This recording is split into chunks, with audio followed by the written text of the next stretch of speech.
yang merasa tidak pandai menulis surat cinta,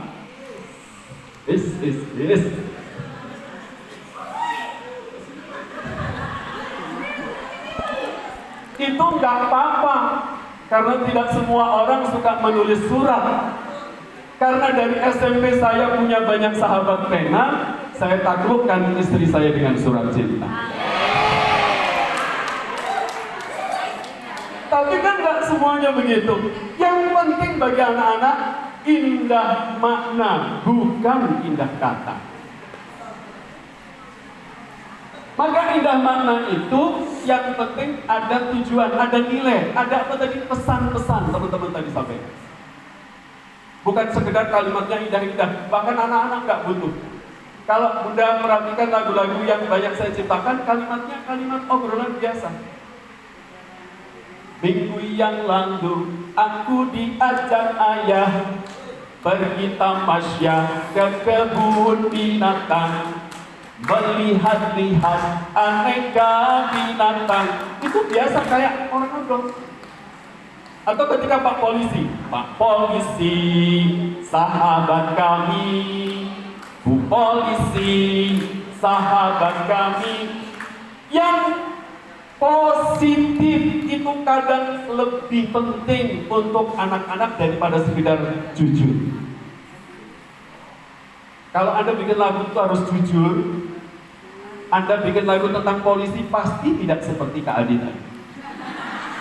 Karena pengalaman sebagian besar orang ketika ketemu Pak Polisi lebih banyak pengalaman yang mengenaskan daripada menyenangkan. Anda dihormati Pak Polisi aja tetap berdebar-debar dan kurang nyaman kan? Selamat siang Pak. Kita dihormati harusnya senang itu, tapi di sini deg-degan. Salah apa saya? Tapi yang penting positif, indah kata lebih penting daripada sekedar, indah makna lebih penting daripada sekedar indah. Nah, kalau positif jadinya seperti lagu Kak Adi. Pak Polisi, sahabat kami. Meskipun teman-teman yang sering punya pengalaman buruk di belakang kemudian nambahin dikit, friend.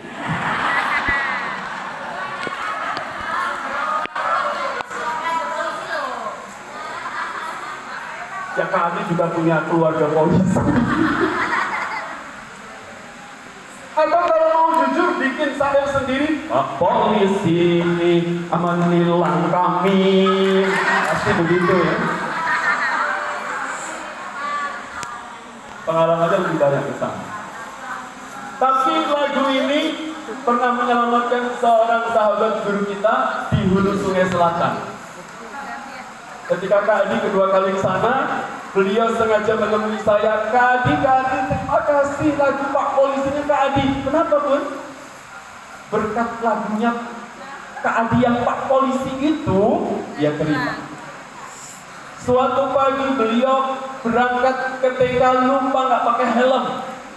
Kadang-kadang ada yang suka begitu. Nggak terasa.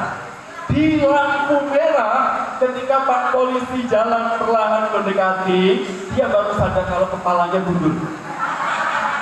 Gak pakai helm. Selamat pagi Ibu. Spontan, karena dia sadar dia gak pakai helm dan Pak Polisi sudah dekat, mengucap selamat pagi Bu. Bu guru itu spontan menyanyikan lagu Pak Polisi sedang. Pak Polisi, sahabat kami. Polisi, sahabat kami. Kami bangga Pak Polisi, kami hormat Bu Polisi. Pak Polisi, sahabat kami. Anda bayangkan bagaimana wajah Pak Polisi itu? Kayaknya jarang Pak Polisi dihargai seperti itu di jalanan. Pak Polisi itu tersipu-sipu lalu Bu guru lupa ya? Iya Pak Polisi tadi buru-buru lupa. Ya sudah, hati-hati, jangan diulang lagi ya. Jadi besok kalau ketemu Pak Polisi, nyanyikan lagi. Itu yang keempat, indah makna. Tidak usah khawatir Anda nggak pandai menulis syair, syairku apa adanya, tetap jadi lagu. Yang terakhir, yang kelima, M, U, S, I, dan K. Apakah untuk lagu anak-anak ini menjadi sesuatu yang penting? K-nya adalah kantong ilmu. Kantong ilmu. Artinya apa? Sesederhana apapun syair lagu anak-anak, membawa nilai pesan positif untuk anak-anak kita. Pelangi-pelangi. Ada nilai apa yang dibawa dari lagu itu? Mengenalkan konsep warna. Mengenalkan apa lagi? Oke, semesta alam ini ciptaan Allah. Mengenalkan apa lagi? Nilai estetika, keindahan. Balonku ada 5. Mengenalkan apa lagi itu? Tentang bilangan, pengulangan. Kalau ada 5, meletus 1, tinggal 4. Konsep yang sangat mudah diajarkan melalui lagu. Bahkan perhatikan, kiai-kiai kita tempo dulu membuat hal yang berat jadi mudah dan diingat oleh anak kecil sampai nenek kakek, karena konsep-konsep tentang falsafah hidup Islam itu dibuat lagu. Tombo ati iku ana 5 perkara. Ini dari anak-anak sampai nenek tahu 5 obat hati itu apa, tahu. Kenapa? Karena ada lagunya. Itu juga yang menginspirasi Kak Adi bikin album Cinta Sholat tadi. Anak ringan mudah belajar ketika melalui lagu. Teman-teman yang dari kecil di pesantren pasti bisa merasakan. Anak-anak saya alhamdulillah tidak mengikuti pengalaman masa kecil ayahnya. Keempat-empatnya merasakan indahnya suasana di pesantren. Yang pertama dulu di Lukoyen, sekarang di UGM sudah mau lulus di program studi bahasa Arab, sastra Arab. Yang nomor 2, mondoknya di Jawa Barat, yang di Indramayu tadi, tahun ini insya Allah kuliah, mohon doanya. Yang ketiga di Darul Quran, yang keempat di Gontor. Mereka merasakan belajar itu kalau ada unsur musikal, jadi lebih mudah. Teman-teman waktu di pesantren menghafal Alfiyah, tentu saya tidak pernah melakukan itu. Itu kalau tidak ada ritme musikalnya, susah. Saya diceritain istri saya soal. Ya, ternyata lagu itu luar biasa, musik itu luar biasa. Maka ketika anak-anak, yuk kita berkarya lagi. Itu tadi 5 hal, mudah-mudahan menjadi patokan kita ketika kita membuat lagu. Pertama, lagu itu pastikan mudah. Untuknya, orientasinya buat anak-anak, bukan untuk kita. Sederhana syairnya, indah makna, terakhir menjadi kantong ilmu. Terkait kantong ilmu dulu, Kak Adi ingat kelas 2 SD, saya belum bisa baca. Dulu saya bisa baca itu di akhir kelas 2 mau naik kelas 3. Zaman dulu gak jadi masalah.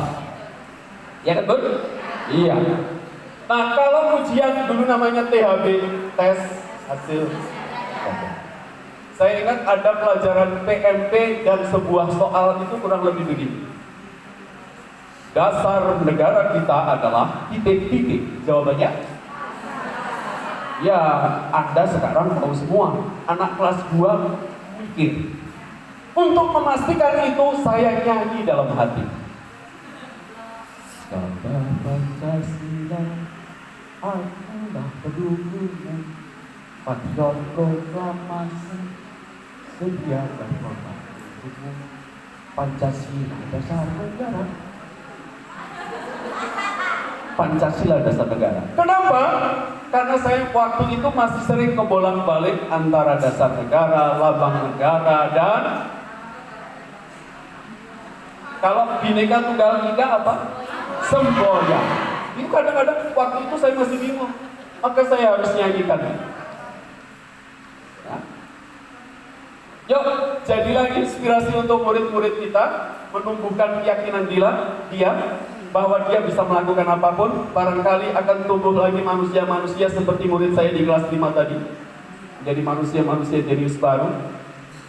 Karena dalam sejarah perjalanan hidup Kak Adi, orang yang menemukan bakat menyanyi saya bukan guru kesenian.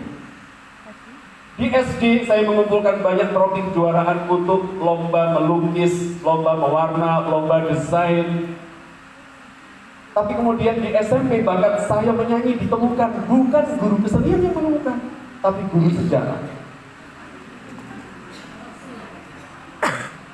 Kok bisa?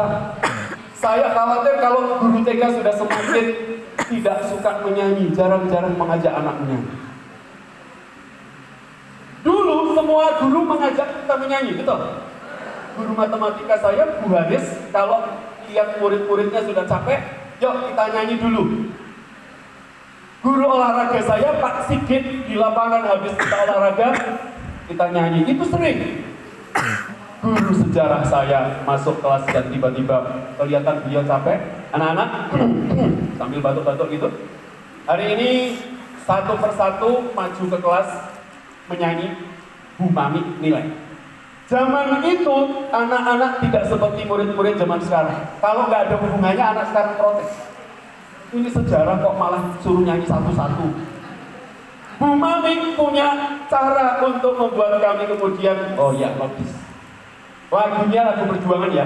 Oh, lagu perjuangan. Kalau nggak ada lagu perjuangan, Bu, boleh lagu daerah. Itulah pertama kali saya menyanyi dengan suara yang lepas, keras, dan didengar oleh teman-teman di kelas 1 SMP, di pelajaran sejarah. Saya sudah biasa nyanyi perjuangan, waktu itu saya pilih lagu daerah Sunda. Bubui bulan, bubui bulan, samurai bentang, panon. Lagu itu asik kan? Lagu itu melekat di hati Bu Mami sehingga kemudian beliau sampaikan kepada kepala sekolah.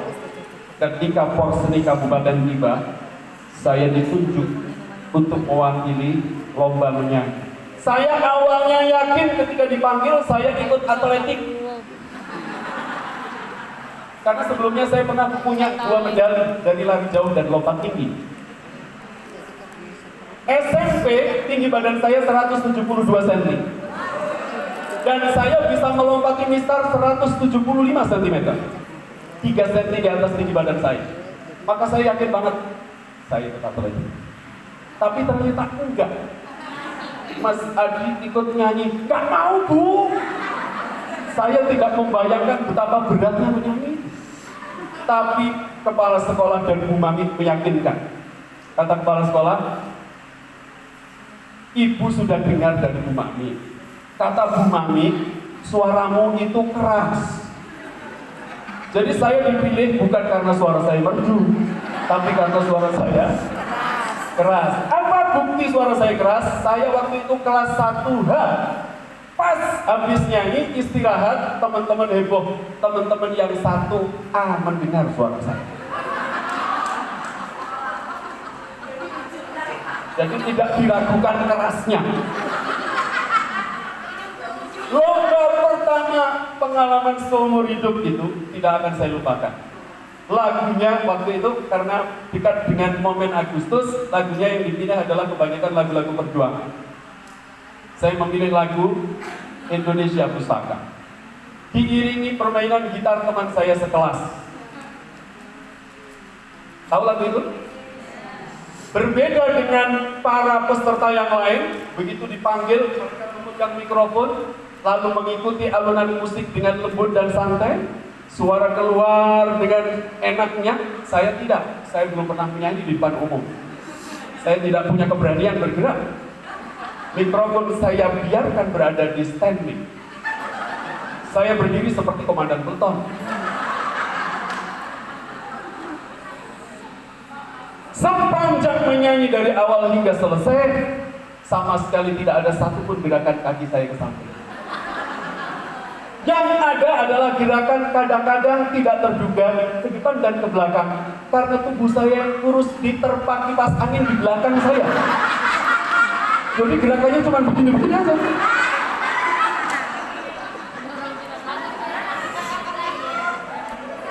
Indonesia tanah air beta,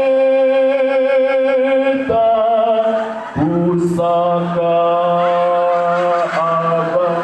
Sampai selesai gak ada gerakan. Dan saya segera meminta guru yang mengantar saya, Bu, pulang yuk. Karena saya sudah merasa tidak ada harapan. Ketika diumumkan, itu event pertama saya lomba menyanyi di tingkat kabupaten lagi. Saya juara 2 tingkat kabupaten. Seneng-senengnya pegang trofi, mau pulang sampai tempat parkir, guru saya sudah mau mengeluarkan motor.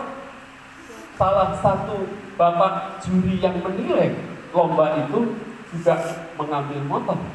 Bertanyalah bapak itu kepada guru saya, Bu, muridnya ya? Semua guru selalu begitu menurut saya. Kalau muridnya itu berprestasi, dia itu bangganya seolah-olah dia yang berprestasi. Dia Pak, murid saya Pak.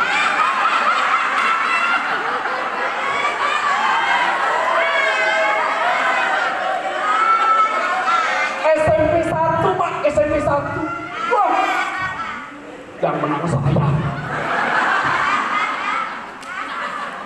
Tetapi belum selesai, ada satu yang melukai perasaan saya. Apa itu? Kata juri itu, suaranya bagus Bu, sayangnya nggak bisa bergerak.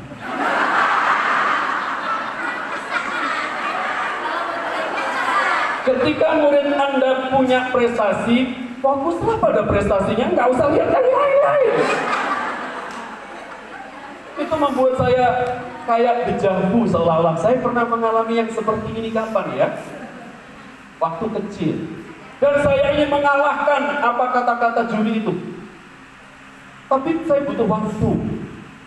Ketika saya di Jogja, kalau teman-teman ada yang di Jogja di tahun-tahun 90-an, saya pernah 4 tahun menjadi guru tari di sebuah sekolah di Yogyakarta. Saya menciptakan beberapa koreografi tari massal 20 menit lagi.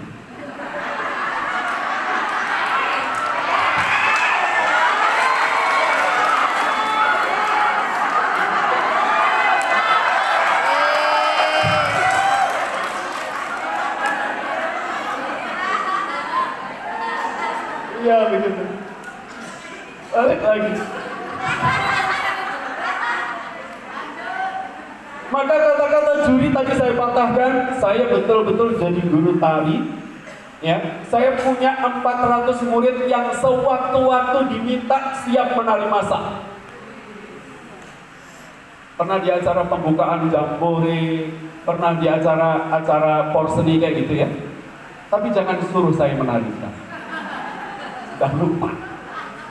Karena itu dulu, sudah tahun-tahun itu. Tapi saya ingin buktikan ternyata bisa. Itu saya kemudian bertekad karena saya mengalami sejak kecil saya sering dihinakan oleh banyak orang. Ibu bapak bisa melihat sisa-sisa dari gurat-gurat wajah saya masa kecil masih kelihatan. Waktu kecil saya anak nomor 11 tadi saya bilang, kakak-kakak saya terutama yang laki-laki jarang sekali manggil saya dengan nama saya Adi atau Pur. Kakak-kakak saya terbiasa, entah itu memang niat merendahkan saya. Bahkan betapa sakitnya ketika saya kumpul dengan teman-teman, kakak-kakak saya itu kalau manggil nama saya itu ada 2 alternatif. Kalau enggak where, doer. Karena memang salah satu kelebihan saya adalah kelebihan bibir. Ya? Makanya dipanggil doer. Anak yang punya kelemahan dipanggil dengan kelemahannya itu sakitnya bukan main. Yang kedua, waktu kecil saya biasa dipanggil dengan panggilan telolor. Karena saya kurus dari kecil, panjang, kakinya kalau jalan itu melolor. Tapi belakangan kaki saya yang kurus panjang itu mengantar saya meraih medali lompat tinggi dan lari. Saat kakak saya manggil saya ingat ibu saya datang sebagai pahlawan. Kata ibu saya, tidak usah didengarkan. Rasah dirungok kele omongane masmu. Masmu kae mong iri. Pancen lambing untuk ini. Awalnya kayak membela saya. Tapi untungnya tidak berhenti di situ. Ibu saya mengatakan, memang bibirmu doer.